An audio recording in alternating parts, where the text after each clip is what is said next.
A todas y todos ustedes. Nos da mucho gusto en la Sociedad Mexicana de Ingeniería Estructural que nos acompañen esta tarde, que tenemos un tema muy importante, creemos, para todos los que tenemos que ver con la seguridad estructural de las edificaciones. Y preparamos un panel que consideramos muy importante y además esencial en la creación del reglamento y de las normas de la Ciudad de México. En esta ocasión nos acompaña el director del Instituto para la Seguridad de las Construcciones de la Ciudad de México, el doctor Renato Berrón Ruiz. Muy buenas tardes, Renato. Buenas tardes, gracias. También nos acompañan miembros del Comité Asesor para el reglamento y las normas de la Ciudad de México, que es el ingeniero Francisco García Jarque. Buenas tardes, ingeniero. Buenas tardes. El doctor Oscar Manuel González Cuevas. Buenas tardes, doctor. Buenas tardes a todos. Muchas gracias por acompañarnos. Y el doctor Sergio Alcocer Martínez de Castro. Buenas tardes, Hola, Sergio. muy buenas tardes. Buenas tardes. Muchas gracias a los tres por haber aceptado esta sesión de conversación sobre las normas. Y para ello voy a presentar también al doctor Bernardo Gómez González, quien es el coordinador del Comité de Seguridad Estructural del Colegio de Ingenieros Civiles, además de expresidente de la Sociedad Mexicana de Ingeniería Estructural. Buenas tardes, Bernardo, quien va a hacer favor de moderarnos esta sesión. Buenas tardes a todos y muchas gracias a la SMIE por la invitación. Gracias, Carlos. Bueno, muchas gracias también al doctor Luciano Fernández, vicepresidente de la Sociedad Mexicana de Ingeniería Estructural, quien nos hizo favor de coordinar los esfuerzos para llevar a cabo este evento. Entonces, pues para no quitar más tiempo, Bernardo, te cedo la palabra para iniciar con esta sesión. Muchas gracias. Gracias, Carlos. Pues bueno, nuevamente gracias por la invitación, por la confianza que depositan en mí para moderar esta sesión. Y de acuerdo con la mecánica que hemos establecido de común acuerdo entre los panelistas y su servidor, vamos a iniciar en primera instancia con una presentación del doctor Renato Berrón Ruiz, quien justamente nos hará mención, nos hará un recuento de las modificaciones o cambios al Reglamento de Construcciones de la Ciudad de México que se promulgaron el 19 de abril del 2021. Después de la presentación del doctor Berrón, tendremos una primera parte de preguntas hacia los panelistas que serán enunciadas por mí, y después abriremos el canal de comunicación con el público que nos acompaña para que también nos hagan llegar sus preguntas y las podamos hacer llegar a nuestros panelistas con el objetivo final de que tengamos un mejor entendimiento sobre estas reformas al reglamento y que a partir de este mejor entendimiento pues podamos hacer una aplicación precisa y puntual de las mismas. Entonces, sin más, voy a dar paso a la presentación del doctor Renato Berrón para aprovechar el tiempo y sobre todo para hacer tener más tiempo para las preguntas. Doctor Renato Berrón, pues le cedemos la palabra para que nos haga su presentación. Gracias. Buenas tardes a todos. Muchas gracias por la oportunidad de poder presentar y explicar estas reformas y resolver todas las dudas. Acabe mencionar que estas reformas no nacieron exclusivamente de una iniciativa de parte del gobierno de la Ciudad de México, sino también del Comité Asesor en Seguridad Estructural, que veían la necesidad de reglamentar lo que es la constancia de seguridad estructural, que no se encontraba, si ustedes lo analizan a detalle en el reglamento de construcciones, no se encontraba bien definida. Había muchas lagunas, había muchos huecos con respecto a la constancia de seguridad estructural. Y de hecho, en el sismo del 19 de septiembre del 2017, quedó evidenciado que la constancia de seguridad estructural, pues al final del día no representaba que las edificaciones en verdad estuvieran cumpliendo con el reglamento o algún propósito de que las edificaciones fueran seguras. De ahí que nos dimos a la tarea de sustentar, de una manera directa lo que es la constancia de seguridad estructural con todas estas reformas. Empezamos con la reforma que se dio, a ver,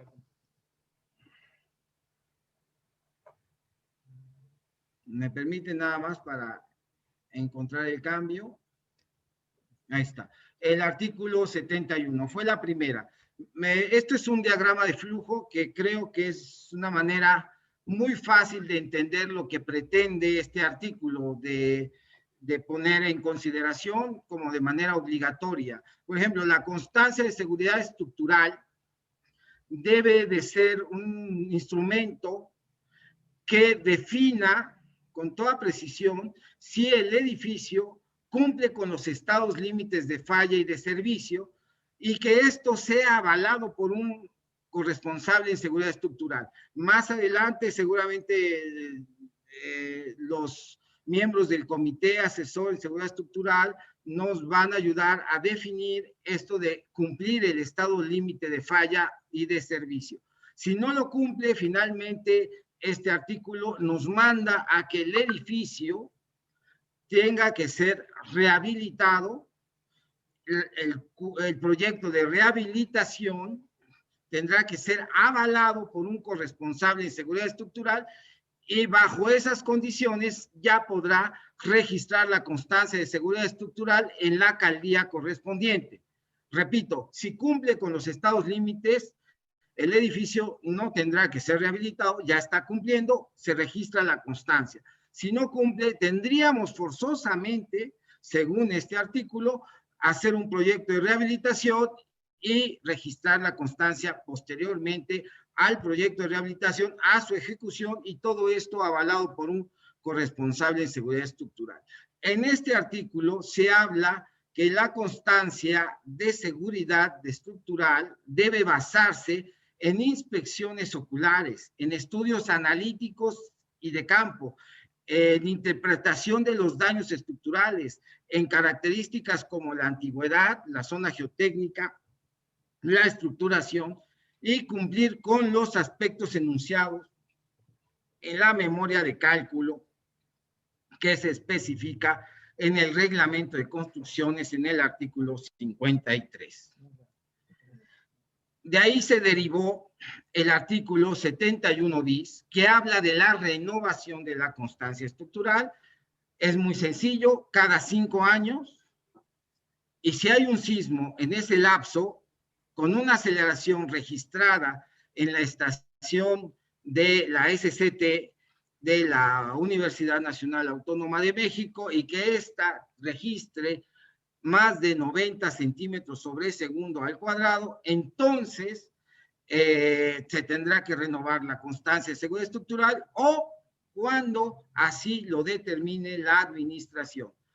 En los dos últimos casos, el de después de un sismo con aceleración mayor a 90 centímetros sobre segundo cuadrado, o cuando lo determine la administración, esto será publicado en la Gaceta Oficial del Distrito Federal, donde se dirá que es obligatorio renovar la constancia de seguridad estructural, ya sea porque así lo determina la administración, o ya sea porque hubo un sismo de una aceleración mayor a 90 centímetros sobre segundo al cuadrado.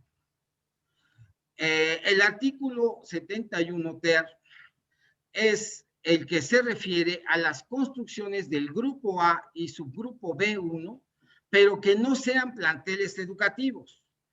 Aquí se indica que se inicia un proceso de evaluación. El proceso de evaluación se encuentra bien definido en las normas de rehabilitación. Cabe aclarar, y entre los cambios que hubo este 19 de abril, fue en el artículo 2 de las definiciones, se define que las normas de rehabilitación son las normas de rehabilitación de estructuras de concreto después del sismo del 19 de septiembre. Fueron publicadas en ese momento, después del sismo, y son las que nosotros aquí en todo momento le estamos llamando normas de rehabilitación. Bueno, el proceso de evaluación está bien especificado en la sección 2.1 y 2.2 de las normas.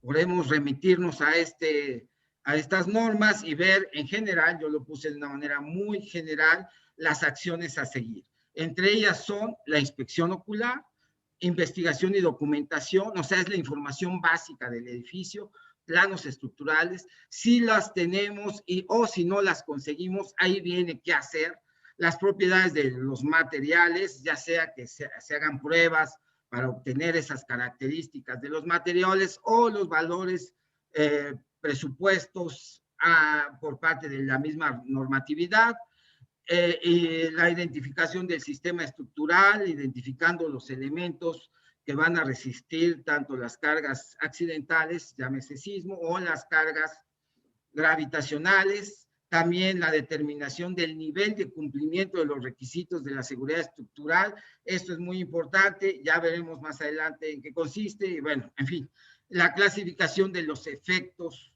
del daño. Esto se ve con toda precisión en la sección 2.3 de estas normas.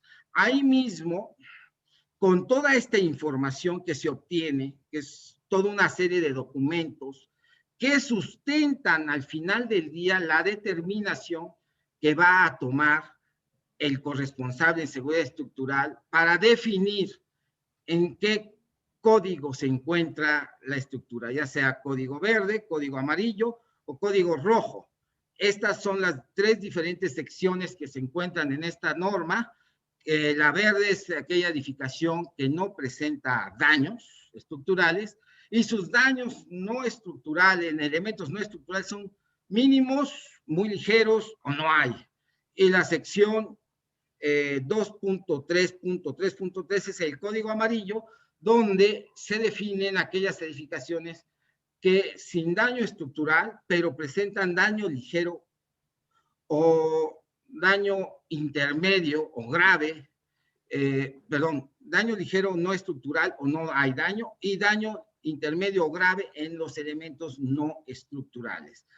Este sería el código amarillo, pero recordemos que para esto ya también tenemos toda la información que nos solicita el proceso de evaluación, o sea, no nada más es ver los daños y de ahí decidimos, no, hay toda la información que sustenta nuestra decisión como corresponsables en seguridad estructural. Y finalmente el código rojo, que son aquellas que presentan daño estructural intermedio grave. Ya no nos importa tanto el daño no estructural, seguramente es grave también, pero bueno, en las dos últimas, código amarillo y código rojo, es obligatoria la rehabilitación, la misma, tanto proyecto como la intervención deben de ser avaladas por el corresponsable de seguridad estructural. Y una vez que pase todo este proceso, pues se puede registrar la constancia de seguridad estructural en la alcaldía correspondiente. Este sería el artículo 71 ter. Bueno, aquí yo puse un poco, no voy a entrar en estos detalles, pero les estaba yo marcando un poco lo que dicen las normas para la rehabilitación sísmica de edificios de concreto dañados por el sismo del 19 de septiembre. Ustedes pueden consultarlo, ahí van a ver a detalle todo lo que yo les estoy diciendo. No voy a entrar en estos detalles por cuestiones de tiempo, pero ahí pueden ustedes ver todas estas clasificaciones de los tres códigos y pueden ver el proceso de evaluación, ¿no? Finalmente, este artículo 71 ter también nos define los plazos de entrega de la constancia de seguridad estructural después de un sismo o cuando así lo determine la administración. Aquí empezamos a involucrar, esto es algo novedoso, se empezó a involucrar el artículo 69. Este artículo es de los vistos buenos en seguridad y operación, y habla de cuándo se debe de obtener este visto bueno y cuándo no.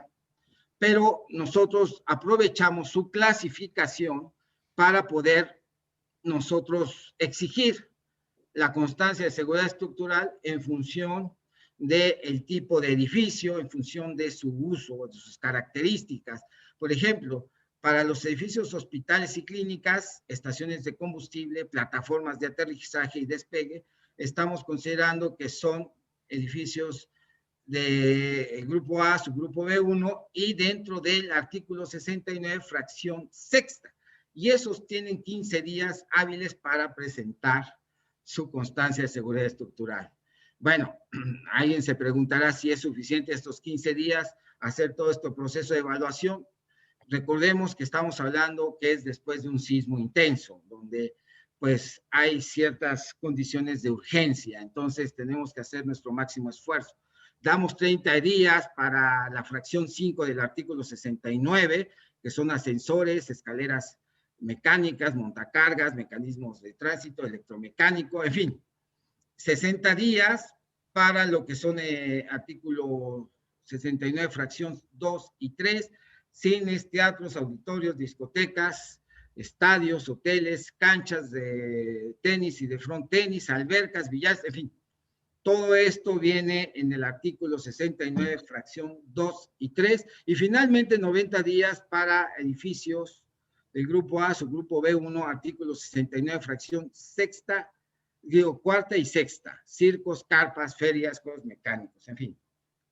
Esta es una clasificación especial que no se tenía antes. Después viene el artículo 71 4, que se refiere a los planteles escolares de educación, que es inicial, primaria, media superior, superior, preescolar. Tienen que registrar su constancia en 2 casos, así viene este artículo, para el caso del sismo, después de un sismo, pero aquí ya, a diferencia de los otros edificios del grupo B1 y del grupo A, esta tiene una clasificación especial, ¿no? Y vienen todo especificado con mucho detalle en el artículo 177 bis, que es exclusivo para estos planteles escolares. Si tenemos aceleraciones de 30 a 60 centímetros sobre segundo, nada más se revisarían o iniciarían su proceso de revisión de la seguridad estructural con base en los lineamientos técnicos aquellas escuelas que sufrieron daños. Si se registran aceleraciones entre 61 y 90 centímetros sobre segundo al cuadrado, entrarían todas estas edificaciones que sufrieron daños y aquellas que están dentro de la zona de actuación prioritaria, que está bien definida en el artículo 171 bis, que en el 19 de abril no sufrió cambios, sigue siendo la misma área que se definió en su momento cuando se publicó este artículo el 19 de septiembre del 2019, o el 18 de septiembre para ser precisos. Bueno, aquí tendríamos que aplicar, o aquellas cuando tengamos un sismo de mayor de 90 centímetros sobre segundo al cuadrado, son todas las escuelas que tienen que iniciar su revisión de la seguridad estructural de conformidad con los lineamientos técnicos, los cuales ya fueron publicados. Este año se hicieron algunas reformas a estos lineamientos en aras de simplificar su proceso. Y finalmente, una vez que se cumpla todo lo que dicen los lineamientos, podrá registrar la constancia de seguridad estructural. Ya por último, aquí les explico un poquito, de una manera muy rápida y sucinta, cómo es este proceso de la revisión de la seguridad estructural de los planteles educativos privados. Estos son los privados porque los públicos, desde luego que el gobierno, tanto federal como local, se encarga de ellos, ¿no? Pero con respecto a los privados, la Autoridad Educativa Federal de la Ciudad de México notificará a los propietarios de que tendrán que iniciar su proceso de revisión, de conformidad con las aceleraciones que se registraron. Va a haber una notificación al propietario. El propietario va a iniciar este proceso, nos indicará el año de construcción de sus edificios, porque pueden ser varios edificios y quizás construidos en diferentes épocas, el domicilio del plantel y el nombre, exclusivamente el nombre del corresponsable de seguridad estructural que ya se comprometió con el propietario para iniciar el proceso de revisión. Con esos datos, el gobierno de la Ciudad de México va a definir con toda precisión el tiempo que se le va a dar para que haga nosotros les llamamos acciones prioritarias, que es, en primer lugar, la revisión numérica, porque con la revisión numérica nos vamos a dar cuenta si el edificio cumple o no cumple con el reglamento. Si no cumple, va a tener que haber un proyecto de rehabilitación. Si cumple, se va directamente a registrar la constancia de seguridad estructural. Bueno, finalmente, la segunda acción prioritaria es el proyecto de rehabilitación y la tercera acción prioritaria es la ejecución de este proyecto de rehabilitación. Finalmente, el propietario nos va a dar aviso de los resultados de estas acciones prioritarias, primeramente la revisión.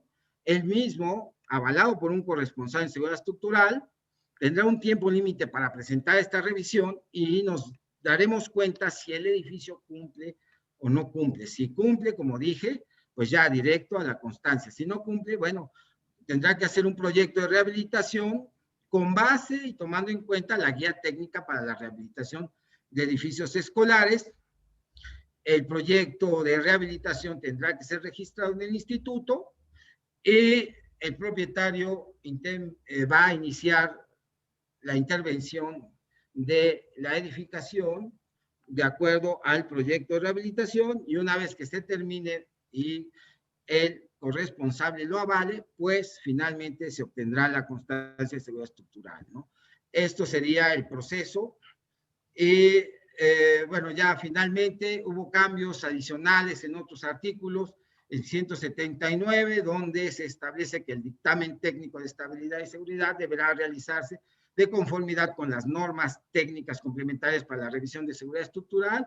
En el artículo 180 se refiere que el proyecto de rehabilitación se precisa que dicho proyecto debe cumplir con los estados límites de falla y de servicio establecidos en el reglamento y cumplir con lo dispuesto en las normas de rehabilitación. Aparte, hubo cambios en los artículos, ahí está mal, 68, 69 y 70, que son relativos a los vistos buenos en seguridad y operación, que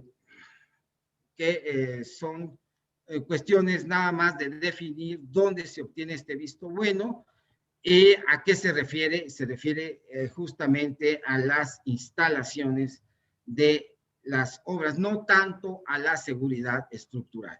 Bueno, esto sería cuanto con respecto a la presentación de los artículos que cambiaron en el reglamento. Voy a dejar de compartir. Bueno, le agradecemos mucho al doctor Renato Berrón por su presentación, la cual es bastante clara y bastante pedagógica para todos los temas que tenemos que atender como corresponsables al momento de pensar en la constancia de seguridad estructural. Y bueno, empiezo diciendo que me parece excelente que por fin hayamos tenido una acción a través del reglamento de construcciones para clarificar qué es una constancia de seguridad estructural y cómo debemos de proceder, porque creo que durante muchos años hemos hecho una práctica profesional sin una guía clara y sin una guía precisa, pero celebro que se esté haciendo ahora a través de lo que nos presentó el doctor Renato Berrón. Ahora vamos a proceder al primer bloque de preguntas, las cuales pues me corresponden a mí como moderador. Para eso organicé una pequeña presentación mediante la cual me voy a auxiliar para hacer estas preguntas y después vamos a pasar a un bloque de preguntas por parte del público que nos acompaña y para ello les pedimos que vayan haciendo sus preguntas en la sección que tenemos precisamente para ese fin de preguntas al panel, de tal suerte que no se pierdan en el chat, sino que las podamos ir revisando puntualmente a través de esa sección. Entonces, bueno, para empezar con este primer bloque de preguntas, la verdad es que a mí desde hace ya algún tiempo me ha costado trabajo irle dando seguimiento a las reformas que se van haciendo en el reglamento de construcciones de la Ciudad de México, porque desde hace algunos años no hemos tenido una publicación del reglamento en su conjunto, sino que únicamente vamos teniendo la publicación en la Gaceta de las reformas que se van haciendo y le queda como tarea a los ingenieros o a las sociedades técnicas el ir armando ese rompecabezas. Yo ya le llamo así, ¿no? Ya prácticamente un rompecabezas en muchos temas que creo que son importantes para todos nosotros. Entonces, para tratar de armar este rompecabezas, pues yo voy a empezar de lo sencillo a lo complicado desde mi punto de vista.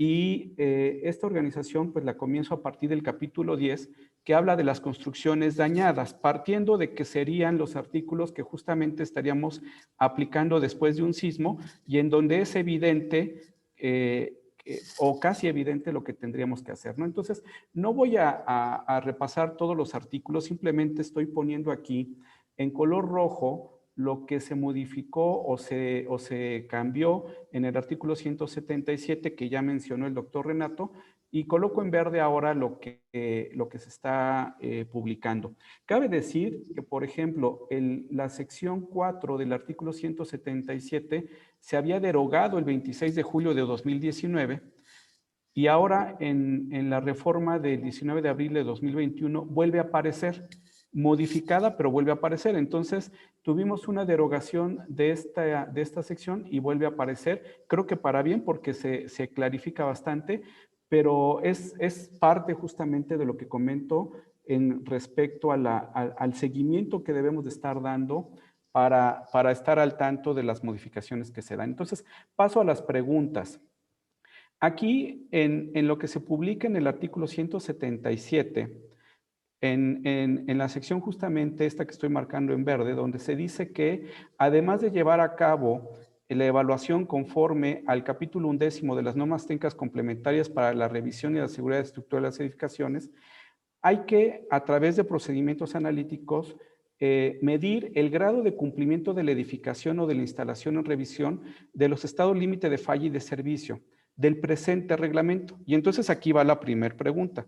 Cuando hablamos del presente reglamento, quiero entender que estamos hablando del reglamento vigente en el momento de la aplicación del suceso.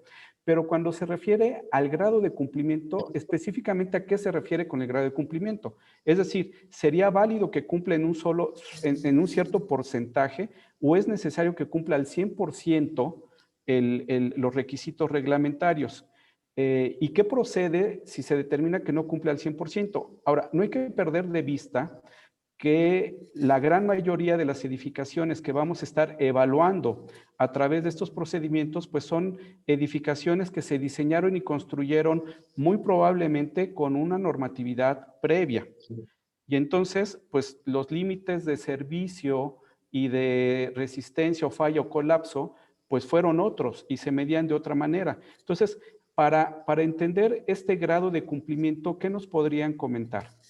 Y aquí, bueno, la pregunta es abierta y le pediría tanto al doctor Sergio Alcocer, al ingeniero Francisco García Jarqui y al doctor González Cuevas que tomaran la palabra libremente.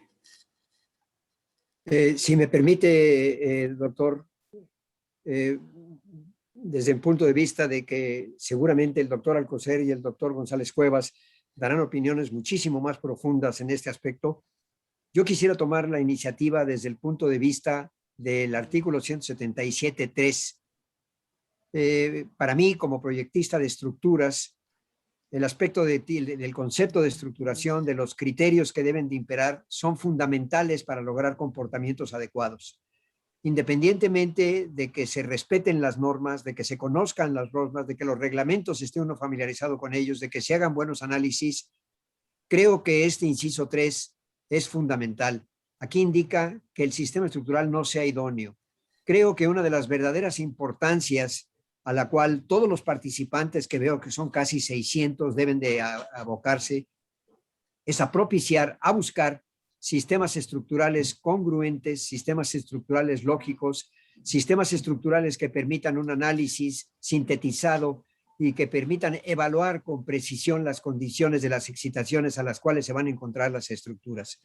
En mi presentación yo haré énfasis en estos aspectos porque en mis 50 años de práctica profesional creo que el aspecto de la concepción estructural es vital y ahí hay que lidiar con otras disciplinas que luego profundizaremos en ellas. Perdón que haya tomado la palabra, pero me llamó mucho la atención este inciso 3 del artículo 177. Gracias, doctor Gómez. Gracias, ingeniero García Jarque. Bueno, no olvidemos que aquí estamos partiendo de una estructura existente en la cual ya tal vez no Sí, tengamos mucho que hacer y que ya está sí, dañada o potencialmente dañada, ¿no? sí, doctor, eso es cierto, pero independientemente de eso hay que recurrir y hay que llegar a sistemas estructurales congruentes para esa reestructuración. Y a veces es muy complejo implementarlos porque evidentemente se vuelven invasivos o complejos o difíciles o muchas veces llegan a rangos económicos difíciles de alcanzar. Estoy de acuerdo con usted, ingeniero, totalmente. Sí, Sergio, por favor.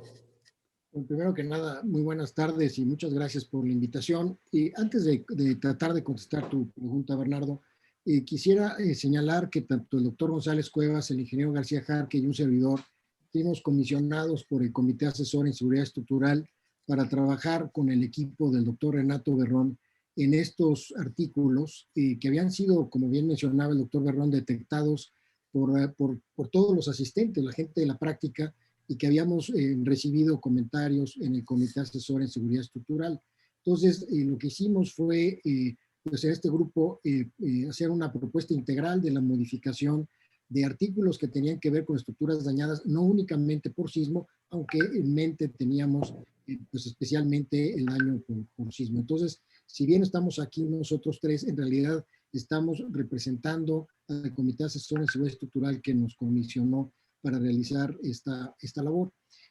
Sobre tu pregunta puntual sobre el grado de cumplimiento, efectivamente lo que dice y es, digamos, explícito, es que una rehabilitación de un edificio dañado por cualquier condición, sea un exceso de carga vertical o bien por el sismo o viento, tiene que rehabilitarse de tal manera que cumpla con los requisitos del reglamento de construcciones vigente.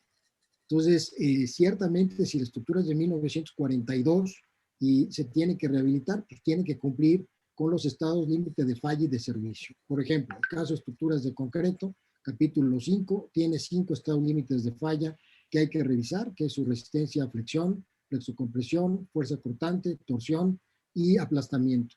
Entonces, para cada uno de ellos se tendría que revisar para todos los elementos estructurales que se cumpla. Entonces, el grado de cumplimiento es cumple o no cumple. Y si no cumple, lo que hay que hacer es plantear ya sea un refuerzo local, un reforzamiento local o un reforzamiento del elemento o de todo el sistema según corresponda. Pero en todo caso se tiene que cumplir con el hecho de que cumpla el reglamento. Sabemos que este es un tema que es debatible y de hecho como parte de los trabajos del propio comité asesor de una nueva versión de unas normas de rehabilitación, se está considerando el que en algún momento se pueda cumplir con un porcentaje menor, pero es simplemente en este momento algo que está en discusión. Por lo pronto, lo que dicen el reglamento se tiene que cumplir como si fuera una estructura nueva para que tenga el mismo nivel de confiabilidad que una estructura nueva.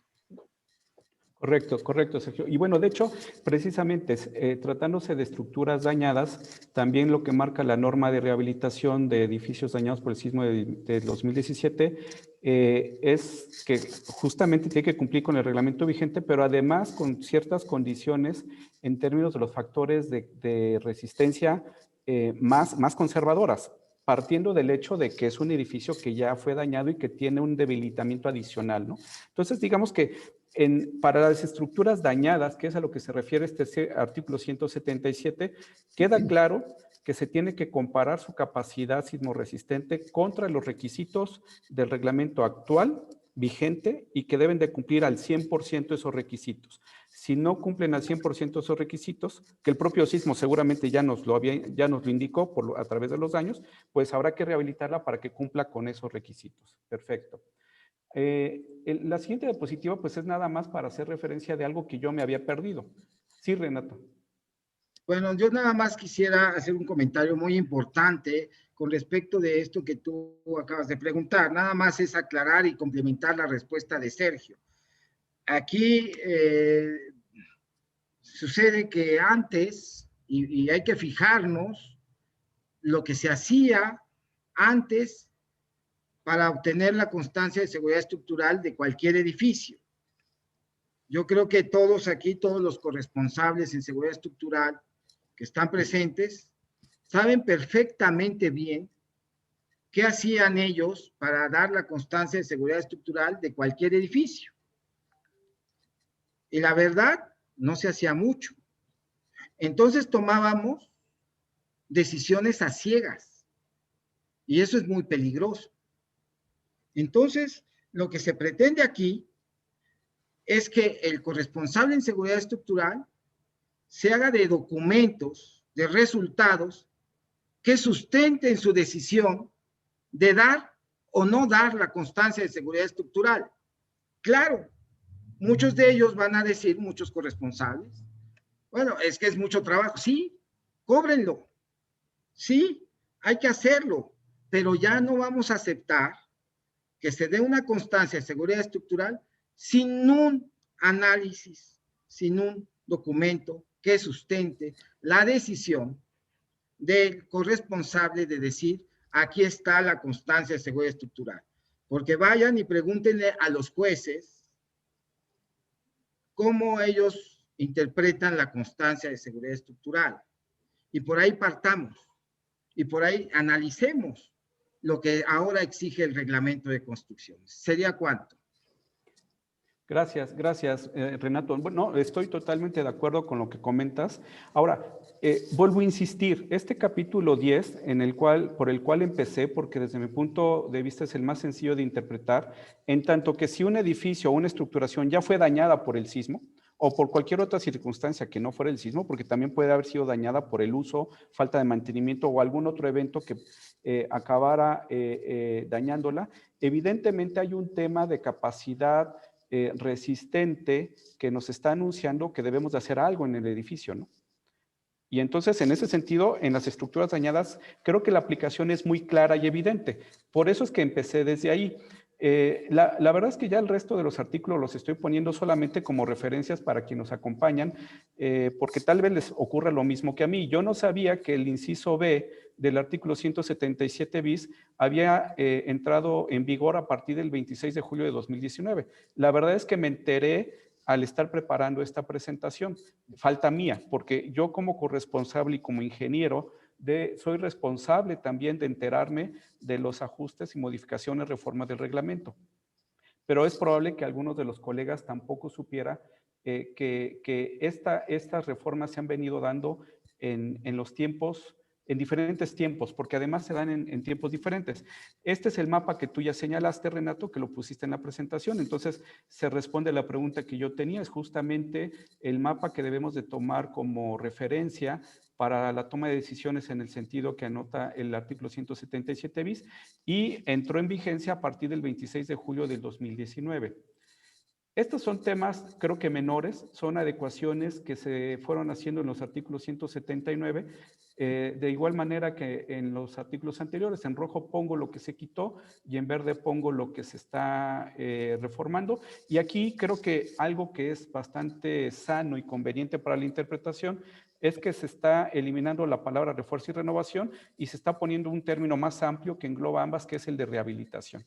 Amén de que se nos está ya dando la directriz muy clara de qué se entiende por un dictamen técnico, y es específicamente el dictamen técnico de estabilidad y seguridad estructural que se encuentra en la norma técnica complementaria para la revisión de la seguridad estructural de las edificaciones, que se promulgó en 2017. Este es el artículo 180, que también solamente lo pongo en términos de referencias de las citas que se están poniendo, de los nombres que están poniendo, y ya específicamente de las normas a las que nos hace referencia. Y aquí sí tomo esta pregunta, tomo esto que se menciona en el artículo 180, el numeral 7, que dice que para los proyectos de rehabilitación estructural justamente se debe de cumplir con lo dispuesto en las normas de rehabilitación vigentes. Y aquí la pregunta específica sería, supongo que va a haber, bueno, lo sé, no supongo, sé que va a haber una norma de rehabilitación próximamente, en los próximos años, pero por lo pronto, si algo ocurriera, nos seguiríamos manejando con la norma de rehabilitación de edificios de concreto dañados por el sismo del 19 de septiembre de 2017. ¿Es esto correcto? ¿Esta interpretación sería correcta? Sí, sería correcta esa interpretación, es la que está vigente ahora. Sí, se está trabajando en una norma de rehabilitación más amplia, no solo de edificios dañados por el sismo de 2017, sino dañados en general. Sí, estamos trabajando, esperamos tenerla más o menos pronto, ¿verdad, Sergio? Doctor. Ok, bueno, entonces, digamos que con esto estaríamos complementando lo que corresponde a las estructuras dañadas, que repito, me parece que la interpretación de lo que hay que hacer está muy clara, dado que el daño mismo o por sí mismo nos está diciendo que algo hay que hacer, ¿no? Ahora vamos al artículo 71. Y en el artículo 71 lo que nos están diciendo es lo mismo que nos decían en el artículo 177, pero el artículo 71 ya no solo aplica o no aplica específicamente para estructuras dañadas, sino ya aplica para cualquier edificación en la Ciudad de México para la cual se deba de renovar la constancia de seguridad estructural. Y si bien nos están diciendo que debemos de hacer un trabajo exhaustivo, como bien mencionaste, Renato, y que debemos de seguir los lineamientos tanto de la norma para la revisión y evaluación de la seguridad estructural de las edificaciones como de la norma para la rehabilitación de las edificaciones, que es lo que nos indican los artículos 71 bis, ter y quater. Ahorita los vamos a ver, pero nos vuelven a decir que debe de cumplir con los estados límite de falla y de servicio prescritos por este reglamento, por el reglamento vigente. Y aquí la pregunta creo que muchos tenemos es, si yo voy a renovar la constancia de seguridad estructural de un edificio cualquiera, que hoy por hoy está dando servicio, hago todo el procedimiento que me dicen las normas para la evaluación para la rehabilitación de edificaciones y la norma para la evaluación de la seguridad estructural. O sea, hago todo ese procedimiento puntualmente, documento, saco toda la información que necesito, puedo que consiga planos o tal vez no consiga planos, pero un edificio que se construyó con base en el reglamento del 76 o del 85, que no ha presentado daño y que está dando servicio y sigue en funcionamiento, también debemos de revisar que cumpla con los estados límite de falla y servicio del reglamento vigente, porque eso sí va a ser una revolución. Eso sí sería una revolución, porque me parece que mayoritariamente las edificaciones en la Ciudad de México que se encuentran en buen estado no cumplen estrictamente con los límites de falla y servicio prescritos en el actual reglamento. Aquí, ¿cómo debemos de interpretar este requerimiento? Bueno, sí, efectivamente, ese es un problema muy serio. Hay una gran cantidad de edificios en la Ciudad de México, como en todo el país, si lo ampliamos, ¿verdad? Que no tienen daño, pero que no cumplen con los reglamentos. La línea que se ha seguido en este conjunto de disposiciones reglamentarias es reconocer que no es posible reparar todos inmediatamente. Entonces, por eso se dan plazos que son diferentes. Si recuerdan, en la exposición del doctor Berrón, habla de plazos para hacer las reparaciones de los edificios o presentar los dictámenes de las constancias de seguridad estructural. Un edificio que no tiene daños, cuando se haga la inspección, va a salir eso, ¿no? Al revisar los estados límite de falla y de servicio, va a salir que no tienen daños, pero que sí están incumpliendo los estados límites de servicio. Bueno, habrá que planear con cierto tiempo y seguramente se va a disponer de un tiempo para eso, de ir reestructurando los edificios o rehabilitándolos. Ok, entonces... ¿Me permite dar una opinión, doctor Gómez? Sí, ingeniero, por supuesto que sí. Evidentemente esto que estamos viviendo es un proceso y es un proceso vertiginoso y es un proceso bueno. Estas condiciones reglamentarias que nos están llevando a tener mucho mayor seguridad en nuestras estructuras. Yo me remonto un poquitito a los fenómenos que hemos venido aprendiendo después de sismos que nos afectaron. Los primeros que yo empiezo a conocer son el sismo del Ibero, 1979, el famoso sismo de septiembre de 1985. Y en 1985, después del sismo, investigadores de muy alto nivel con respecto a este tema que estamos tocando, como específicamente el doctor Meli, en la revista de Ingeniería Sísmica, Textualmente indica en uno de sus párrafos lo siguiente, y hoy hemos cambiado esa filosofía, dice él: se debe llegar a la conclusión que un edificio en zona del lago que soportó ese evento sin sufrir daño estructural tiene una seguridad sísmica adecuada. Hoy nuestra filosofía ha cambiado con respecto a estos argumentos, pero sí hemos visto que las estructuras que han presentado criterios de estructuración adecuados, aún en zona de tipo 3, su comportamiento ha sido favorable. Creo yo que estos aspectos deben de ser adecuadamente evaluados: la concepción estructural, los criterios de estructuración, las características de los procesos de análisis bien definidos y pensados. Hoy la filosofía es que las estructuras deben de ser adecuadamente revisadas, rehabilitadas, cumpliendo con el reglamento actual. Eso es bueno. Pero si partimos de la base que después del sismo de 2017, solo una estructura diseñada con reglamentos posteriores a 1985 colapsó, quiere decir que después de 1985 se hicieron las cosas más o menos favorablemente. Es mi opinión, doctor. De acuerdo, Francisco. Permítame redirigir la pregunta por lo siguiente. Estamos ante la situación de la renovación quinquenal de la constancia de seguridad estructural de un edificio. Y entonces llevamos a cabo todo el procedimiento que nos marca la norma de rehabilitación. Inclusive, la norma de rehabilitación nos pide que si no tenemos planos estructurales, debemos de hacer una exploración física del edificio. Esto implica sacar corazones, tomar ciertos criterios sobre su capacidad del concreto, su módulo de elasticidad, el acero, en fin. Hacemos todo eso. Y además hacemos la inspección conforme marca la norma de rehabilitación. Y llegamos a la determinación de que la estructura que no tiene daño, estoy partiendo del supuesto de que no tiene daño, la clasificamos como código verde. Sin embargo, haciendo la evaluación numérica, y si es una estructura antigua, no va a cumplir con la reglamentación actual. Entonces, es una estructura que está clasificada como código verde, siguiendo todo el procedimiento que nos está marcando el reglamento. Sin embargo, la evaluación numérica nos dice que no cumple con el reglamento actual. Entonces, quiere decir que el código verde, en este caso, es una condición necesaria, pero no suficiente.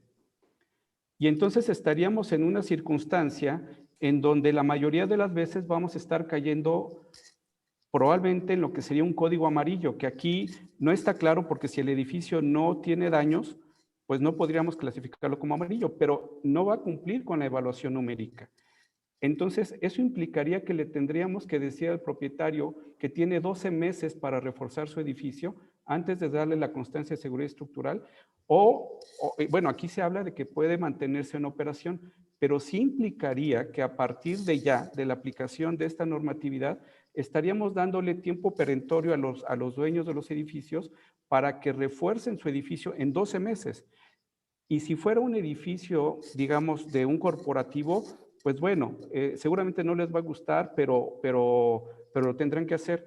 Pero ¿qué pasa con las edificaciones del subgrupo B1, en donde hay muchos edificios habitacionales que no son de un solo dueño, sino que son de 80, 90 condóminos? ¿Se van a poner de acuerdo para hacer un proyecto de rehabilitación?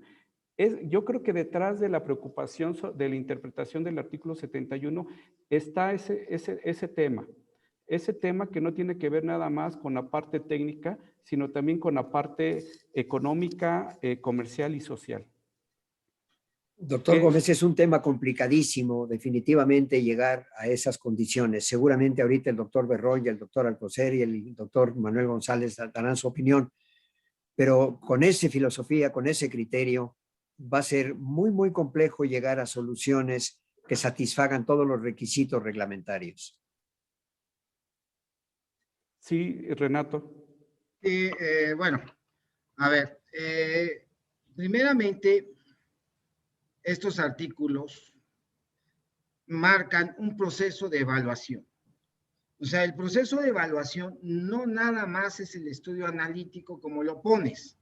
O sea, ver si cumple o no cumple con los estados de falla y de servicio, sino también hay un dictamen ocular, primero. Hay un levantamiento de daños. Hay pruebas de laboratorio de la calidad de los materiales. Hay un e identificación de la estructuración. Digo, hay estructuraciones que son muy propicias a sufrir daños durante un sismo y hay otras que no. Habría que ver qué tipo de estructuración tiene. Hay la antigüedad, hay la zona geotécnica y hay, evidentemente, lo que tú mencionas, los estudios analíticos. Y todo en conjunto le sirven al corresponsable para tomar una decisión. Por cierto, en el estudio analítico hay que ver el grado de cumplimiento. Ahí lo dice en los artículos. Y el grado de cumplimiento no es otra cosa más que ver qué tanto está el factor de seguridad arriba o abajo de 1, ¿no? Y al final del día, si estamos muy, pero muy por abajo de los factores de seguridad recomendados, pues entonces eso es de llamar la atención. Pero si estamos no cumpliendo por poco, por muy poco, bueno, es otro dato que nos sirve para tomar una decisión. Podríamos poner un caso. Supongamos, como tú has puesto ahorita algún ejemplo, bueno, una estructuración muy que se comporta muy bien durante el sismo, con muchos muros de rigidez, ¿no? Las pruebas de laboratorio resultó ser que los elementos estructurales y los muros tienen una buena capacidad de resistencia, o sea, buenos niveles de capacidad de carga, y podemos decir que no tiene hundimientos ni tiene desplomes el edificio. Y aparte está en la zona 1, y aparte es un edificio que sí es antiguo, se hizo con algún reglamento antes del sismo del 85, pero los estudios analíticos marcan que no cumple, pero por poco. Bajo esas condiciones, una estructuración adecuada, pues el corresponsable en seguridad estructural tiene que tener el criterio suficiente para tomar una buena decisión, sin tomar muchos riesgos, desde luego, porque aquí el riesgo lo toma el corresponsable en seguridad estructural, ¿no? Entonces hay que analizar todo y no nada más uno de los factores que es el análisis numérico, el estudio analítico, sino es todo lo demás.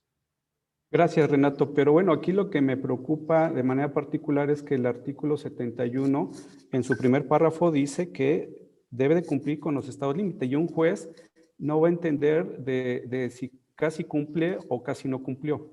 Creo que ahí entiendo lo que me dices y como ingenieros pues tenemos un criterio que aplicar, pero el reglamento, al parecer, bueno, la interpretación que estamos dando y la explicación que nos dan ustedes es muy claro. Debe de cumplir con los estados límite de servicio y falla mediante métodos analíticos que también ahí se comentan. Sí, Sergio. Mira, la pregunta que planteas es, como mencionaba el ingeniero García Jarque, compleja, multifactorial. Permítame adelantarte al artículo 71 quater, que se refiere a las escuelas. Y quizás sea más fácil referirme a ese para contestar esta pregunta. Lo que hicimos en el artículo 71 quater, ya referido específicamente a infraestructura educativa, fue tratar de hacer compatibles lo que queríamos que diga el reglamento con los lineamientos para la evaluación de planteles educativos, en donde en estos lineamientos por primera vez en la Ciudad de México se incluyeron niveles de atención prioritaria, dependiendo de si la estructura tenía o no daño, la ubicación de la estructura y la relación entre la capacidad y la demanda, en donde cuando la relación entre la capacidad y la demanda, entendiendo capacidad resistente, capacidad de deformación, capacidad en términos de rigidez, es cercana a 1, tendríamos menos prioridad o menos urgencia por rehabilitar una estructura que cuando tenemos una relación capacidad a demanda mucho menor que 1. Con esta se elaboró una tabla que está incluida dentro de los lineamientos para poder dividir a lo largo del tiempo la posibilidad de rehabilitar escuelas, reconociendo que el número de escuelas es enorme para la capacidad instalada de ingenieros en la Ciudad de México. Con esto en mente, lo que se busca con el artículo 71 ter, y seguramente irá evolucionando a algo similar a lo que tenemos en escuelas, es que dependiendo del nivel de cumplimiento, en este caso más bien de la relación entre capacidad y demanda, podamos establecer periodos de tiempo para los cuales las estructuras se rehabiliten. No es lo mismo la urgencia de rehabilitar una estructura que tiene una relación capacidad-demanda de 0.8 frente a una que tiene una relación capacidad-demanda de 0.3. ¿no? Claramente, en este último caso, la rehabilitación se tiene que dar de manera urgente, se tiene que resolver en cuestión de meses, un año, mientras que en el otro caso se puede aceptar que la estructura siga funcionando. Entonces, es hacia allá, hacia donde estamos caminando con estos requisitos de poder relacionar la capacidad contra la demanda y finalmente esto relacionarlo con los tiempos de intervención. Ahora, cuando hablamos de grado de cumplimiento, estados límites de falla, ahí sí no hay ambigüedad. Ahí es o cumples o cumples. Si no cumples, pues tienes dos opciones. O demueles el edificio, construyes uno nuevo, porque no te conviene rehabilitar por términos de costo, por términos de uso de suelo, lo que sea, o bien pues, refuerzas la estructura o la rehabilitas, la reparas, lo que tengas que hacerle, ¿no? Pero digamos un poco en esa dirección va tomando el siguiente artículo de las escuelas y los niveles de atención prioritaria. En este caso para escuelas, pero eventualmente iremos moviéndonos y es un poco lo que queremos incluir en la norma de técnica de evaluación y rehabilitación de edificios existentes, pues dar esta oportunidad, siendo además congruentes o conscientes de que los recursos económicos pues, son finitos, particularmente de aquella infraestructura o edificaciones privadas, y que también tenemos capacidades limitadas o establecidas, fijas, del número de ingenieros que pueden participar en estos proyectos. Pues digo, lo que comentas es muy claro, Sergio, y creo que aporta mucho. Esperemos que pronto lo podamos tener para la aplicación de todas las estructuras, no solamente las del Grupo A. ¿Sí, doctor González Cuevas? Sí, es desde luego un problema muy complejo. Yo de ninguna manera quise dar la impresión de que no era importante. Es importante y muy complejo. Otro elemento que aumenta esa complejidad es el de la responsabilidad, en este caso de los corresponsables de seguridad estructural. ¿Qué responsabilidad están aceptando cuando emiten esa constancia? En este trabajo que se hizo de modificación de los reglamentos, una línea conductora fue que quedase exactamente definido hasta dónde llega la responsabilidad del corresponsable de seguridad estructural. Por eso se cambiaron conceptos muy importantes. Por ejemplo, antes se decía que la constancia de seguridad estructural garantiza la seguridad. Eso es muy vago. Nadie puede garantizar una seguridad absoluta. Este fraseo de cumplir con los estados límites de falla y de servicio es muy objetivo y no es absoluto. Si uno hizo sus cálculos, sus diseños y cumplió con todos los reglamentos, con todas las disposiciones del reglamento, pues se puede proteger con eso. Yo diseñé mi estructura siguiendo todos los reglamentos. Si nada más se dice que tenga la seguridad adecuada o algún término semejante, pues ¿cuál es la seguridad adecuada? ¿No? El mismo, como decía yo, el término seguridad, pues es muy debatible. Entonces, fue una manera en que tratamos de delimitar las responsabilidades de los que intervienen en el proceso, así como de los propietarios también, ¿no? Tanto los corresponsables como los propietarios. ¿Sí? Un propietario cumplió con todos los reglamentos, pues es una protección jurídica para él. Cuando venga el momento de renovar las constancias, porque eso de los códigos entiendo que es para la ocupación después de un sismo, ¿no? Pero cuando viene la renovación de las constancias, entonces sí, pues hay que plantearlo claramente, ¿cumple o no cumple con los estados límites de falla y de servicio? Y si no cumple, pues habrá que ver el plazo, como decíamos, el plazo para que se pase un estado de cumplimiento de todas las disposiciones, el costo que implica según el grado de incumplimiento, ¿no? Y en cuánto tiempo se puede solucionar el problema. Es muy complejo el asunto, efectivamente es muy complejo, pero hay que atacarlo. Creo que lo peor que podemos hacer es ignorarlo, ¿no? Porque siga así, pues ¿qué va a pasar? Pues cuando venga otro sismo vamos a tener la misma situación, o peor.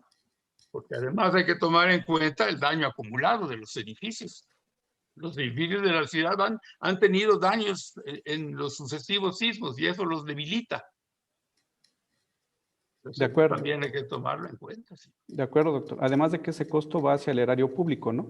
O sea, tampoco va hacia... Ese es otro problema, ¿no? Que a cargo de quién va a ir. A cargo de que va el costo, al costo después de un sismo, ¿Qué ¿no? va a ir al gobierno? ¿Qué va a ir al propietario privado? Exacto, exacto. Doctor Renato. Es sumamente complejo eso. Renato. Yo nada más plantearía una situación para la reflexión, sin esperar ahorita ninguna respuesta. No sé qué es peor, si dar una constancia de seguridad estructural de un edificio que no está cumpliendo, como se hacía en antaño, sin saber que cumple o no cumple, se daba la constancia, pero supongamos que no cumple, o darle la mala noticia al propietario de que va a tener que rehabilitar su edificio. Y el problema no se queda en el corresponsable, se la pasamos al propietario. Y ahí está la respuesta. Quizás se enoje tanto y no quiera pagar la constancia de seguridad estructural y se enoje con nosotros y ya no nos vuelva a dar chamba. Quizá, pero pues son las circunstancias que los corresponsables tendrán que decidir. Correcto. Ahora, preveo, y ya vamos a pasar a la sesión de preguntas del público, pero preveo que nos podemos llenar de amparos porque el pedir que un edificio cumpla el reglamento vigente cuando fue diseñado y cumplió el reglamento vigente de cuando fue diseñado y construido, pues puede haber una serie de amparos porque en teoría la ley no puede ser retroactiva y estaríamos haciendo retroactivo la aplicación de un reglamento de algo o sobre algo que no estaba previsto en el futuro. Es decir, los edificios que estamos diseñando el día de hoy con el reglamento de 2017, cuando salga el reglamento de 2023, 24, 25, se verán prácticamente en automático fuera de la norma, a menos que los procesos de evaluación evolucionen en la misma medida para tomar en cuenta la capacidad real de un edificio, ¿no? Pero bueno, digamos que ese ya es un tema legal, jurídico que no cabe en esta mesa. Pero no cabe, pero te contestaría. El sí, amparo Renato. al final del día le transfiere la responsabilidad al propietario. Correcto. Él se amparó, no quiso reforzarlo, el día de mañana pasa algo al edificio, es responsabilidad del juez que le otorgó el amparo y del propietario. Totalmente de acuerdo, Renato, totalmente de acuerdo contigo. Bueno, aquí en las preguntas que tenemos del público, la primera es, para estructuras que no son del grupo A y del subgrupo B1, ¿qué procede para las constancias de seguridad estructural? Pues me parece que no procede nada, ¿no? O sea, esos edificaciones no requieren constancia de seguridad estructural de entrada. Estoy en lo correcto, ¿verdad? Ok. Otra pregunta es, para hacer esta revisión, para obtener la constancia, creo que ya se contestó, pero bueno, vale la pena reafirmarlo. Para hacer esta revisión, ¿se puede hacer visual o es necesario realizar el modelo de análisis para la revisión del edificio? Las dos. Las dos. Se tiene que hacer la inspección visual a detalle, recabar información si no la tenemos de planos y hacer la evaluación analítica, ¿no? Correcto. Yo haría, si me permite, un comentario. Sí, Sergio, por favor. Lo que hemos visto de edificios en proceso de rehabilitación, concretamente de escuelas. El esfuerzo de evaluación y de inspección ocular lo tienen que hacer los ingenieros, no sus ayudantes. Hemos visto escuelas que están en proceso de rehabilitación, en donde en el levantamiento de los daños, pues muy probablemente manden a los asistentes, a sus ayudantes. Y entonces ven una columna y piensan que es eso, cuando en realidad es un castillo de una mampostería confinada. Y entonces reportan que el sistema estructural es a base de marcos de concreto. Uno ve las fotografías, pues no hay marcos de concreto, son muros de carga. O bien nos ha tocado el caso en donde se reportan los daños como moderados y graves. Ve uno las fotografías, va uno y revisa el edificio y sí hay una grieta de 0.1 milímetro y le llaman daño grave.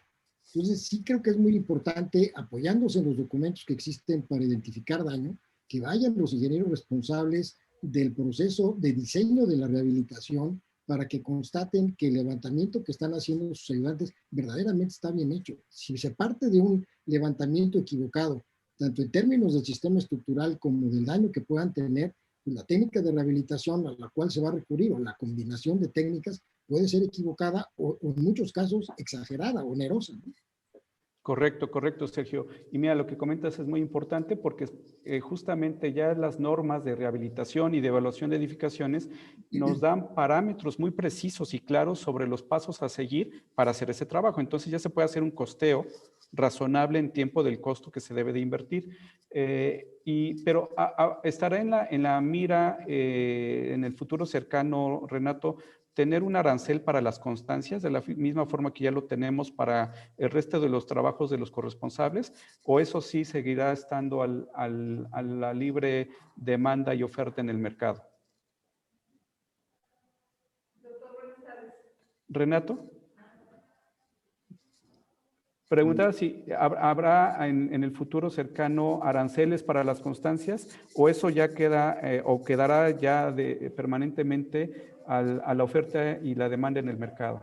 No, la idea es justo seguir ampliando los aranceles. Ahorita tenemos aranceles ya para las funciones del corresponsable en seguridad estructural en obras nuevas, pero podemos ampliarlo no solo a eso, sino a las constancias de seguridad estructural, que con base en todo lo que ahorita estamos observando y estamos viendo en las reformas al reglamento de estos artículos del 71 y demás, pues prácticamente es otra revisión numérica, otra revisión profunda, que pues no va a variar mucho con respecto al costo que se tiene cuando se revisa un proyecto nuevo, proyecto de obra nueva, ¿no? Entonces, pero sí, no, la idea es hacerlo. Desde luego contamos con todo el apoyo de la Sociedad Mexicana de Ingeniería Estructural para acabar de definir esto que tú comentas. Gracias, Renato. Otra pregunta del público que nos acompaña es respecto a los proyectos de rehabilitación,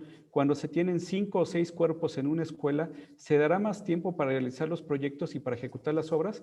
Yo complementaría la pregunta, nos especificaron cuáles son los tiempos, pero también se establece que pueden variar en función de la complejidad, pero ¿hay un tiempo máximo? Porque digo, si no se llega a la constancia de seguridad estructural en tal fecha ante una emergencia, ¿hay tiempos máximos para llevar a cabo estas evaluaciones después de un sismo y para las rehabilitaciones? Bueno, al respecto son dos cosas distintas.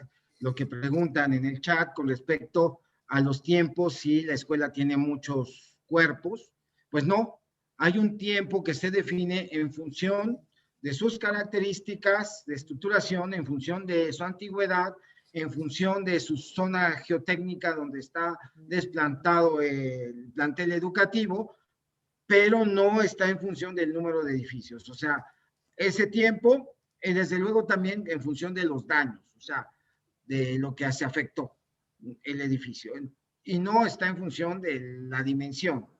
Partimos de que el proyecto de rehabilitación se tendrá que hacer de manera individual para cada edificio que contempla el plantel educativo y podría atacarse paralelamente. O sea, depende ya de la capacidad del despacho de cálculo, ¿no? Pero si tenemos 5 edificios, pues son estructuralmente independientes y los 5 se pueden ir iniciando al mismo tiempo, en un momento dado, si hay capacidad. Pero bueno, y con respecto a lo que tú comentas, con respecto a los tiempos que se definen en uno de los artículos, no recuerdo ahorita cuál, que se dieron 15 días, 30 días, 90 días, son los tiempos después de un sismo, pues evidentemente no hay prórrogas, se tiene que cumplir, y si pues hay alguna verificación por parte de la alcaldía y no has cumplido con tu constancia después de la publicación en Gaceta Oficial de que era obligatorio ya renovarla, pues entonces seguramente se hará una sanción por parte de la autoridad. Ok, gracias, Renato. Aunque ahí en el artículo dice que si la edificación se clasificó en código verde, puede haber una prórroga, pero no dice el tiempo máximo de la prórroga. No. No está claro. Ok. Ahora, otra pregunta que creo que ya se dio respuesta, pero la reafirmamos. ¿Qué sucede cuando una construcción no cumple con el reglamento actual, aunque en su momento sí lo hacía con el reglamento en turno? ¿También requiere una rehabilitación? Me parece que la respuesta es sí. Ok, contundente. Ok. ¿Se podrá hacer una excepción al reglamento para que el corresponsable en seguridad estructural pueda ser el proyectista del proyecto de rehabilitación en los supuestos de que las edificaciones escolares no cumplan, en consecuencia de disminuir los costos para las instituciones educativas privadas? No. Ok. Digo, esta pregunta creo que es obvia, pero no por obvia vamos a dejarla de responder. ¿Solo el corresponsable en seguridad estructural puede hacer la constancia de seguridad estructural? ¿Los DREOs no?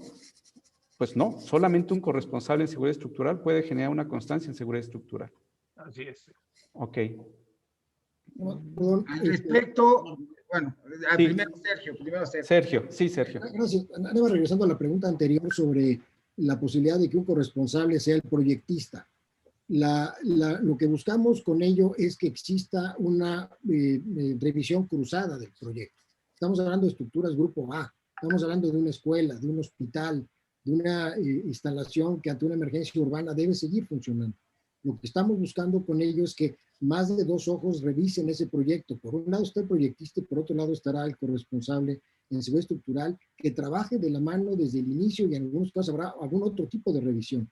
Entonces es importante hacer énfasis de que lo que estamos buscando es que estos proyectos se revisen de manera que tengamos en la medida de lo posible resueltos cualquier tema de diseño y de aplicación de la rehabilitación en la construcción. No es lo mismo construir un edificio nuevo en donde tiene uno control de la geometría, que como bien tú decías, en un edificio existente ya tienes claros limitados, ya tienes unas vigas que le llegan a la columna con cierta inclinación, etcétera. Entonces eso ya te obliga a pensar de una manera distinta la rehabilitación. Entonces lo que buscamos es que todos esos detalles que se pueden, que se podrían resolver en la obra, se disminuyan en la medida de lo posible y se resuelvan desde el gabinete. De acuerdo, aquí lo primordial es la seguridad y el garantizar que las cosas se hagan correctamente, y para eso la revisión cruzada es importante y hemos luchado por esa revisión cruzada durante muchos años y pues no habrá excepciones. Correcto. Una pregunta que tiene que ver con el SACI. Sí, Sergio. Paco, que la región García. Perdón, Francisco. No, nada más una observación, doctor Gómez. Evidentemente, las normas que estamos estudiando, lo que estamos conociendo es muy importante, es fundamental que se estudie. El pero grave que nosotros estamos viendo, y el doctor Berrón es consciente de ello, es el número de corresponsables en seguridad estructural que pueden realizar este tipo de estudios. Hay corresponsables en 2 niveles, usted lo sabe, corresponsables nivel 1 y corresponsables nivel 2. Desafortunadamente, los corresponsables en nivel 2 son muy pocos, y se ha observado en esa condición de evaluación a corresponsables en seguridad estructural que quieren pasar de nivel 1 a nivel 2, desafortunadamente sus niveles no son adecuados y el universo es muy pequeño para resolver todos los problemas que se están tratando de estudiar aquí. El reglamento es bueno, debemos respetarlo, debemos conocerlo, debemos implementarlo, pero es prudente que también las autoridades se ubiquen en las condiciones tan difíciles que sería cumplir con todos estos aspectos de tipo reglamentario, tanto desde un punto de vista de actividad humana como económico, doctor Gómez. En mi vida profesional que he visto después de 2017, muy pocos, 3, 4 casos he visto yo donde ha habido recursos de más de 100 personas que nos han preguntado por dictámenes estructurales. El problema económico es infinitamente más importante que todos estos aspectos reglamentarios, pero es una opinión personal y ojalá y también puedan ser contemplados por las autoridades sobre todo un tema que para mí es muy importante, los aspectos de tipo dinámico entre las estructuras y el suelo. Creo que no se ha tocado ese tema, no se ha visto, pero creo que es muy importante. Ninguno de nosotros se preocuparía por un edificio alto en zona 1. Entonces creo que es importante que esos aspectos también se visualicen. Es una opinión, doctor Gómez. No, muy importante, Francisco, y también muy oportuna tu reflexión sobre sobre la capacidad que como sociedad vamos a tener con el número de corresponsables con el que contamos. Una pregunta sobre el SACID, la reinterpreto para no hacerla tan larga. ¿Cuál sería la versión del SACID, digamos, aplicable, vigente? Porque aquí nos mencionan que en la página del UNAM se puede seguir descargando el SACID, pero dice que no tiene validez. ¿Cuál sería la versión del SACID que deberíamos estar utilizando? El SACID, el válido, es el que esté publicado por el gobierno de la Ciudad de México y con la periodicidad que se acuerde. Entonces, se han establecido, corríjanme, en un periodo de gracia. Si uno ya inició el diseño de un edificio, en este caso la revisión y rehabilitación de un edificio, con el SACID versión 3.1, y resulta que hay un cambio a la 3.2, en el ínter de la revisión, ya no se podría, ya digamos, uno estaría exento a utilizar la versión 3.2, dado que ya había empezado con el 3.1. Entonces, ese tipo de cosas estarían establecidas y se utilizaría el SACID que esté vigente y que haya publicado el Instituto para la Seguridad de las Construcciones. Correcto. Ahora, entendemos que no están cambiando el SACID cada mes, cada 3 meses, sino que hay una periodicidad mayor, ¿no? Prácticamente conforme vamos avanzando en el cambio de las normas y reglamento, pero el que publique el gobierno de la ciudad. Correcto. Solamente, otra vez, reafirmarlo, las construcciones del grupo B1 que no hayan sufrido daños están obligadas a cumplir con las nuevas normas técnicas aunque hayan sido construidas con anterioridad. Pues la respuesta es sí. Para las constancias de seguridad estructural, ¿tiene limitaciones que se presenten por un corresponsable nivel 1 o nivel 2?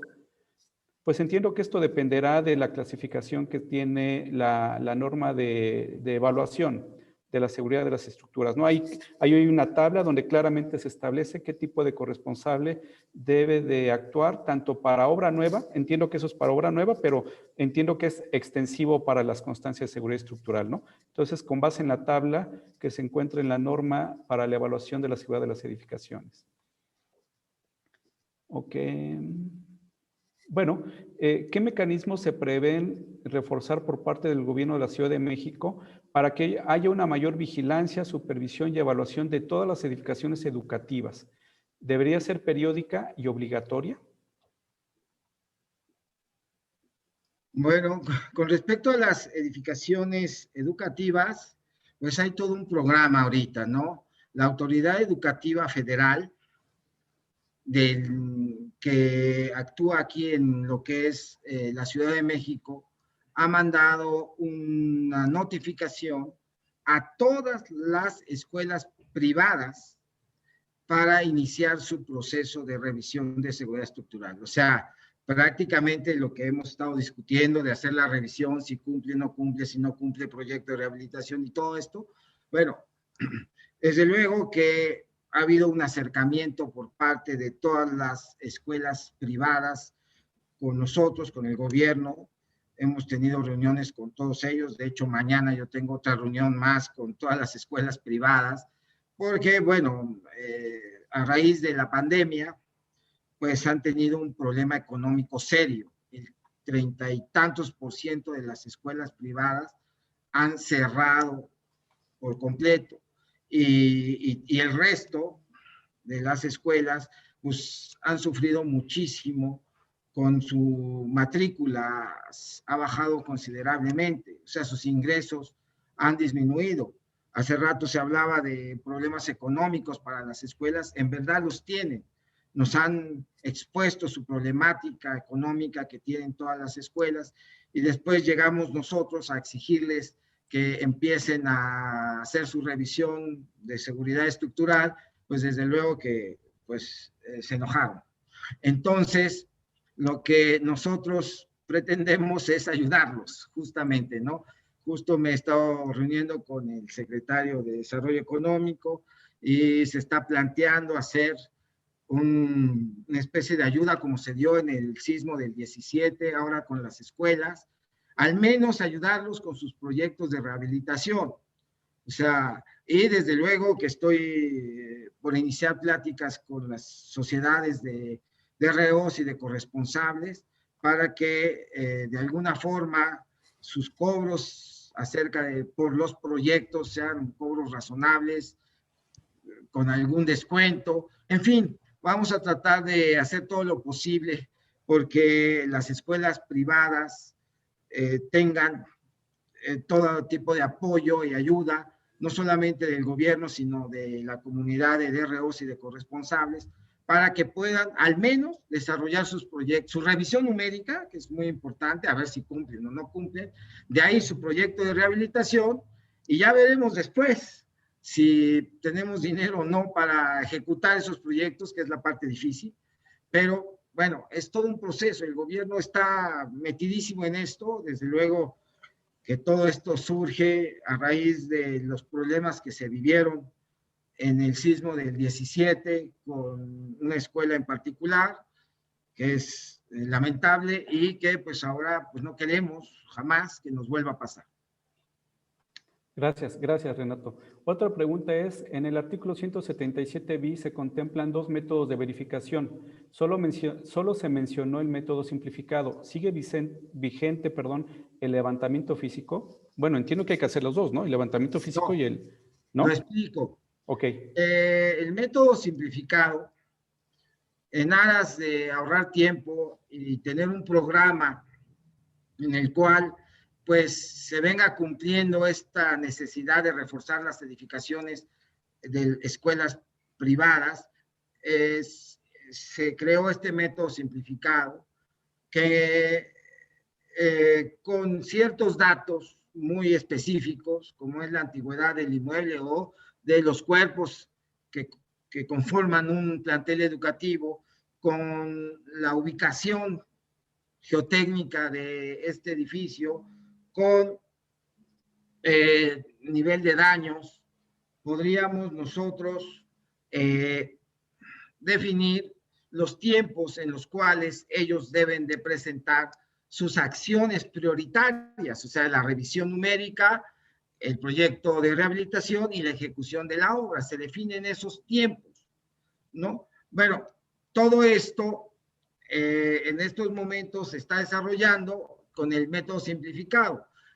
El levantamiento físico, que es una compilación de muchos datos y que pues para hacer llenar estos formatos que se publicaron en la Gaceta Oficial, necesariamente tenían que contratar los servicios de un DRO, de un corresponsable, pues, y que aparte se llevaba su tiempo, pues se sustituyó. No se eliminó.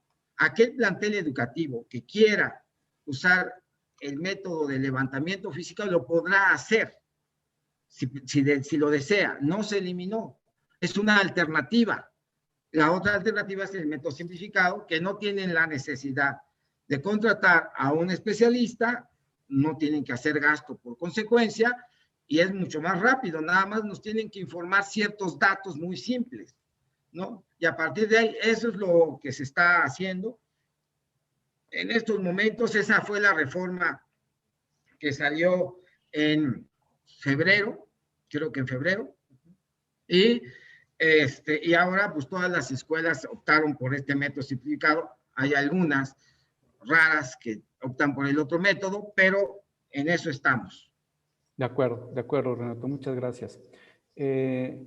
Otra pregunta, de acuerdo con el artículo 177, inciso 4, las escuelas de educación superior que no presenten daños no requieren verificación cuantitativa. ¿Es correcta la interpretación? Yo creo que no, porque el 177 se refiere a edificios dañados y ya de entrada requiere una verificación cuantitativa. Sí, eso es ya, de entrada sí debe de ser. Bueno, aquí hay otra pregunta que cuestiona sobre si vamos a tener la capacidad suficiente los corresponsables para emitir las constancias de todos los inmuebles del grupo A y de su grupo B1, ¿no? Es justamente lo que comentaba el ingeniero Francisco García Jarque. Ok. Nos hablan de la ética. Sí, Renato, ¿querías comentar algo? Bueno, actualmente se tiene la capacidad, porque ahí están las constancias. Lo que pasa es que ahora implica hacer mucho trabajo para dar la constancia, ¿no? Y se tendrá que hacer así.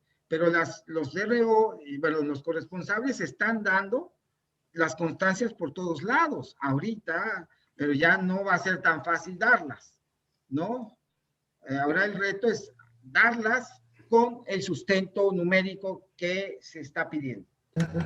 Justamente en esa dirección va uno de los comentarios, que sí, es un tema de ética profesional también, porque ahorita hay quienes están dando hasta 100 constancias, ¿no? Le cedo la palabra al ingeniero García Jarque y luego al maestro Carlos Tapia. Sí, Francisco. perdón, es prudente, y el doctor Berrón debe saberlo, que todas esas constancias que se han emitido hayan sido adecuadamente implementadas, porque no es tan sencillo emitir una constancia de seguridad estructural, y seguramente sí ha habido algunos corresponsales en seguridad estructural que han emitido constancias quizá poco estudiadas, poco evaluadas, inadecuadamente definidas. Creo que eso es un aspecto muy importante, y seguramente en estos aspectos a los que nos estamos enfrentando, en lo de los corresponsables en seguridad estructural nivel 1 y nivel 2, lo comentaremos con el doctor Berrón, en la dificultad al que nos estamos enfrentando para tener niveles adecuados de corresponsables en seguridad estructural nivel 2. No está fácil tener buenos niveles. Seguramente el doctor Berrón lo sabrá a su tiempo. Gracias, Francisco. Carlos. Sí, gracias. Nada más que aquí reforzando un poco, muchas preguntas van en este sentido para el doctor Berrón. ¿Quiénes van a recibir esta revisión numérica cuando se emite una constancia? ¿La recibe el instituto? Porque entiendo que la constancia solamente se tramita en la alcaldía correspondiente. ¿Ellos van a recibir el informe numérico para respaldar la constancia? Gracias. A ver, la revisión, supongamos un caso, el edificio cumple con los límites de falla y de servicio. Hace la revisión un corresponsable. El corresponsable sustenta que sí cumple, avala ese cumplimiento, da la constancia, bueno, la registra, la firma, y eso es el procedimiento, no hay más. El corresponsable seguramente va a recibir una copia de esa constancia, la va a anexar en un folder con toda la revisión numérica que él hizo y todas las fotos en la inspección, pruebas de laboratorio, levantamiento de daños, y demás datos. Tiene su expediente y lo guarda en su librero. Pero entonces no queda registrado ante alguna autoridad, Renato. Porque se registra en la alcaldía, bueno, no en el instituto. Ok. Yo he tenido la experiencia, Renato, que he intentado ingresar junto con el formato de la constancia algún informe que yo haya hecho sobre el edificio, y ese ni me lo reciben, me lo regresan y nada me sellan el formato de la constancia. Pero en tu archivo personal, ahí sí, seguro ahí lo tengo. Recibe. Ahí lo tengo, pero entonces estaré en función de la alcaldía también, ¿no? Si lo reciban o no lo reciban. Pues tendríamos que hacer, todavía no se ha hecho, soy honesto, que el formato de constancia de seguridad estructural, esto no le toca al instituto, esto le toca acá de las alcaldías, bueno, pero bueno, podemos influir, propiciar que se dé, vamos a hacerlo, que en el formato de las constancias de seguridad estructural poner acompañado del análisis numérico, documentación fotográfica de la inspección ocular y demás, ¿no? Todo el formato tendrá que estar acompañado de esto, y entonces sí ya lo exigirá la alcaldía. Vamos a propiciarlo. Correcto, Renato. Pues bueno, estamos llegando al término de tiempo que nos planteamos para este conversatorio. Hay todavía muchísimas preguntas. Me parece que muchas de ellas pues vuelven a insistir sobre el punto de que en el corto plazo, llamémoslo en 5 años, vamos a tener que lograr que todas las edificaciones del subgrupo A y B1 cumplan conforme al reglamento, y creo que es un enorme reto. Pero digamos que esa es la interpretación literal, ¿no? De la aplicación de las modificaciones, reformas al reglamento que estamos platicando el día de hoy. Me parece que esa es la gran conclusión, ¿no? No sé si estén de acuerdo. Por supuesto que sí. Bueno, yo estoy de acuerdo, pero ¿cuál es la otra salida si no es esa? No, yo creo que es una salida correcta. O sea, creo que hay que tomar el toro por los cuernos, Renato. Se le han dado muchas vueltas a esto en el pasado y creo que hay que celebrar que se están tomando estas acciones. No va a ser sencillo, no va a ser fácil. Muchos corresponsables, y me incluyo yo, que estamos al frente de batalla, pues vamos a pasar muchos sinsabores con esto, pero a final de cuentas lo primero es la seguridad estructural, la seguridad de las personas y el bienestar de la sociedad y de la ciudad, ¿no? Sí, sí, Francisco. Doctor Gómez, lo que se está haciendo es bueno, es correcto, es prudente, es adecuado, debe seguirse implementando. Poco a poco se va a tratar de lograr algún beneficio. No se va a lograr de la noche a la mañana, pero lo que está haciendo el Instituto de Seguridad de las Construcciones, lo que está haciendo el doctor Berrón, lo que estamos haciendo las sociedades técnicas, los corresponsables en seguridad estructural, debe seguir implementándose. Los corresponsables en seguridad estructural deben sensibilizarse de su altísima responsabilidad. Hace rato alguna pregunta por ahí que le pasaron a usted decía, ¿la responsabilidad es congruente con los honorarios? Posiblemente no, pero como ingenieros civiles al servicio de la sociedad debemos darnos para que esto se pueda implementar lo más adecuadamente posible ante las grandísimas dificultades a las que nos estamos enfrentando. El universo de problemas es grande. Los corresponsables en seguridad estructural no son muchos, pero debe seguirse haciendo este tipo de reuniones, este tipo de estudios, este tipo de presentaciones son importantes y deben de seguirse implementando, aunque se logre muy poquito, pero debe seguirse implementando, doctor Gómez. Gracias, gracias, Francisco. Y a mí no me resta más que agradecerles y felicitar al Consejo Consultivo en Seguridad Estructural, del cual ustedes tres forman parte, al doctor Renato Berrón, por las acciones que han emprendido, por asumir la responsabilidad que tienen de frente, sin tapujos, sin darle vueltas al asunto. Y creo que también una felicitación al secretario de Obras y a la jefa de gobierno, que han dado el paso importante para lograr esta transformación en nuestro reglamento. Con esto termino yo. Les agradezco nuevamente la confianza que depositaron en mí y le paso la palabra al maestro Carlos Tapia, presidente de la Sociedad Mexicana de Ingeniería Estructural. Muchas gracias, pues también solamente agradecer a nuestras personalidades que estuvieron hoy con nosotros. Creo que da para mucho más de pláticas. Esta plática la vamos a poner, si todos están de acuerdo, disponible en la página de la Sociedad Mexicana de Ingeniería Estructural para quien quiera volver a repasarla, a revisarla, por supuesto, para los que son socios de la sociedad. Y solo voy a dar unos minutitos para dar algunos anuncios de próximos eventos de la sociedad, que es el Simposio Nacional de Ingeniería Estructural, que precisamente tiene que ver con el tema de edificios existentes y edificios patrimoniales, cosa que no hablamos ahorita mucho, pero hay muchos edificios patrimoniales que seguramente pues hacer un proyecto de rehabilitación no va a ser sencillo. Vamos a tener que decirle al presidente que se salga de Palacio Nacional porque vamos a rehabilitar todo el Palacio Nacional, por ejemplo. Entonces, creo que el simposio es muy ad hoc a todos estos temas. Los invitamos a que participen y por supuesto tenemos algo muy interesante que varios de las personalidades que están aquí van a tener la oportunidad de ustedes de platicar con ellos en lo que estamos llamando plática con los expertos. Los invitamos a inscribirse ahí porque son limitados los lugares en los que va a estar el doctor Oscar Manuel González Cuevas, el doctor Sergio Alcocer, el ingeniero Francisco Ajarque, entre otros. Todos los invitamos, por favor, a que sigan pues lo que estamos haciendo en la sociedad para que todo esto permee a todos nuestros miembros y que se logren los objetivos que nos hemos planteado como gremio, sociedad y gobierno. Pues muchísimas gracias a todos y muy buenas tardes.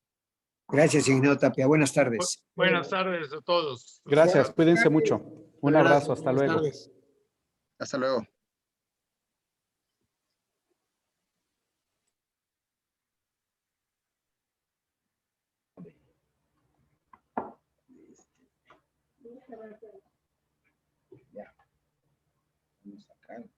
¿Ya? ¿Ya salimos del aire? Listo.